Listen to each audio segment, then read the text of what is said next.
बहुत समय पहले एक गांव में एक रिक्शा वाला रहता था। उसका नाम सुदेश था और वो बहुत कंजूस स्वभाव का था। किसी पे खर्चा उठाने के लिए और किसी का खर्चा लौटाने के लिए वो बहुत कंजूसी करता था, पर दूसरों से हमेशा ज्यादा पैसे की उम्मीद करता है। सुदेश हर रोज सुबह ऑटो रिक्शा को चलाना शुरू करता था। गिराकी के लिए वो गांव के बीच के चौरस्ते पे एक ऑटो स्टैंड में अपने ऑटो के साथ ग्राहकों के लिए इंतजार करता था। आए हुए ग्राहक को अपने रिक्शा में बिठा के उनके चहीते स्थान पर छोड़कर दूरी के अनुसार पैसे लेता था।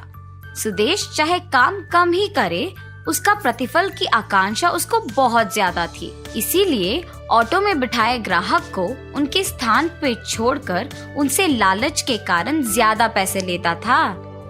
एक दिन ऐसे ही सुदेश ऑटो स्टैंड पे गिराकी के लिए इंतजार कर ही रहा था, जब एक बुजुर्ग आके वहाँ के एक ऑटो ड्राइवर से कहते हैं, बाबू उस चौथे गली तक लेके जाओगे?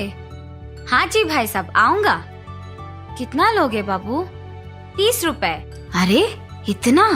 15 रुपए ही तो है। नहीं नहीं, दाम बढ़ गए भाई साहब। तुम नहीं तो कोई और ही सही, जाओ जाओ। ऐसे कहकर वहाँ से सुदेश के ऑटो के पास आकर उसे पूछते हैं कि चौथे गली के लिए वो कितना लेगा। अरे आप आइए तो सही, आप बस ऑटो में बैठ जाइए, मैं लेके जाता हूँ। और ऐसे सुदेश बिना दाम बताए उस बुजुर्ग को ऑटो में बिठा देता है। मंजिल आने पर जब उस बुजुर्ग ने 15 रुपए दिए तो उसको इनकार करके दूसरे ऑटो ड्राइवर के बताए 30 रुपए के दाम से भी बढ़कर 35 रुपए मांगता है। बुजुर्ग के बहुत कहने पर भी सुदेश 35 रुपए से एक कदम भी नीचे नहीं आ रहा था। ऐसे ही थोड़ी देर बाद उस बुजुर्ग हार मान गए। तुमसे क्या लड़ना? खड़ा होके मेरे पैर को थकान और बहस करके मेरे जीभ सूखा पड़ गया। ये लो तुम्हारे 35 रुपए।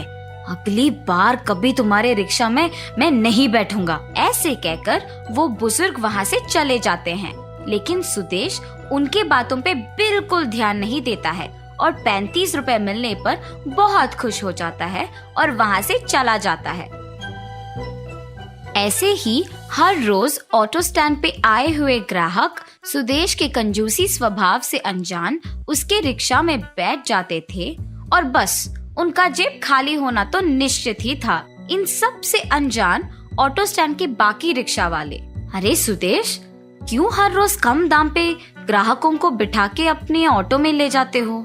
सुदेश, इतना भोलापन भी अच्छा नहीं है भाई। ऐसे ही बाकी के रिक्शा वाले सुदेश के कंजूसी से अनजान उसे उसकी अच्छाई समझते थे, मगर वास्तविकता में सुदेश उसकी बुद्धि का गलत इस्तेमाल करके ज्यादा पैसे कमाता था। ये बाकी रिक्शा वाले नहीं जानते थे।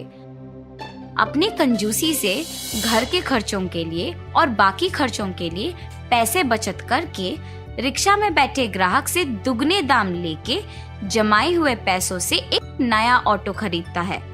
नए ऑटो में स्टैंड पर आए हुए सुदेश को देख के बाकी रिक्शा वाले चौंक जाते हैं। ऐसे सुदेश के इतनी कमाई का क्या कारण हो सकता है, ये सवाल शुरू होता है।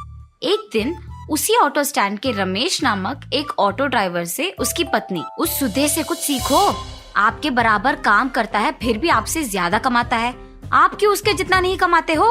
उसी स्टैंड के एक और ऑटो ड्राइवर सुनील से उसकी पत्नी उसे खाकी शर्ट देते हुए, पता चला कि आप ही के साथ काम करता सुदेश ने नया ऑटो खरीद लिया। आप भी हो, किस लिए? आप भी सुदेश की तरह दाम बढ़ा के ज्यादा पैसे कमा सकते हो ना? ये कहकर उसे काम पर भेजती है। और उसके बाद रमेश और सुनील अपने ऑटो स्टैंड पे बाकी रिक्शा वालों के साथ अपनी अपनी पत्नियों के कहे बातों पे चर्चा शुरू कर देते हैं। सुदेश की सच्चाई बाहर आता है और उसके ऑटो में कोई नहीं बैठता है।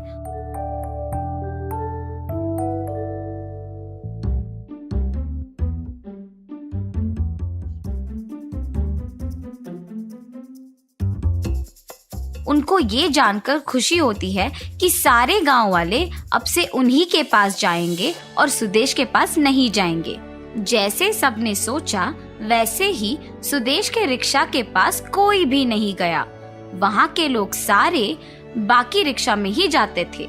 सुदेश की सच्चाई समझ में आने के बाद उसके स्टैंड वाले भी उससे बात करना छोड़ देते हैं। ग्राहक के उसके पास ना आने के कारण उसकी ऐसी स्थिति आ गई थी कि अब उसके पास खर्चों के लिए भी पैसे नहीं थे। निरंतर बारिश के कारण ऑटो स्टैंड पे बाकी रिक्शा वाले नहीं रहते थे, लेकिन सुदेश वही रहता था।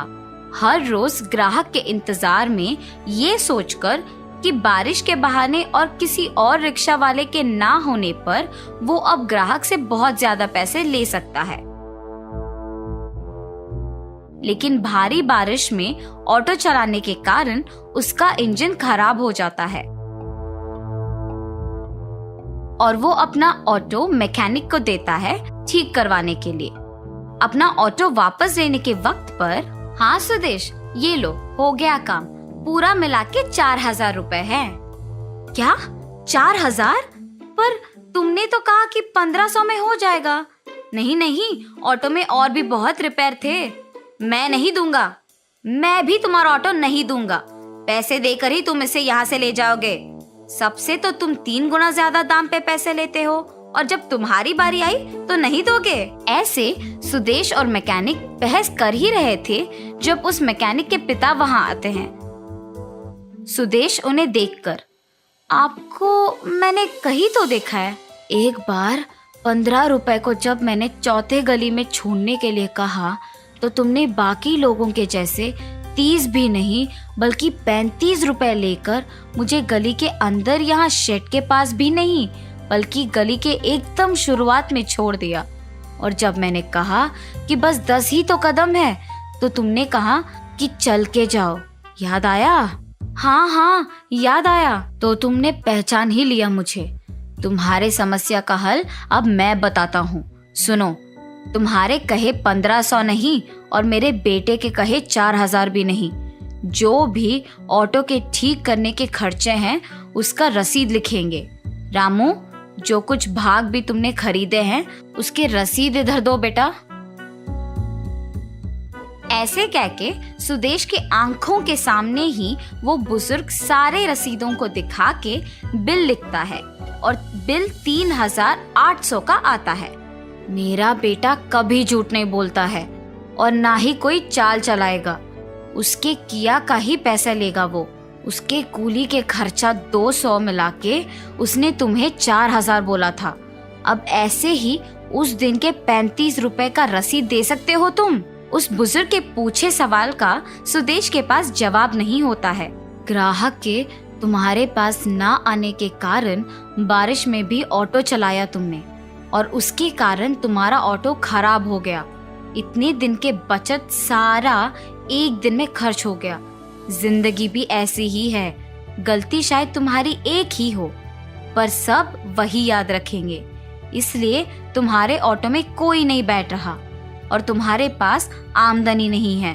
कम से कम अगर अब अपना बुद्धि बदलोगे तो खुश रहोगे, वरना ऐसे ही पछताओगे। उस बुजुर्ग की बातें सुनकर सुदेश को अपनी गलती का एहसास होता है और वो तब से ईमानदारी से ऑटो चला के अपना पैसे कमा के खुश रहता है।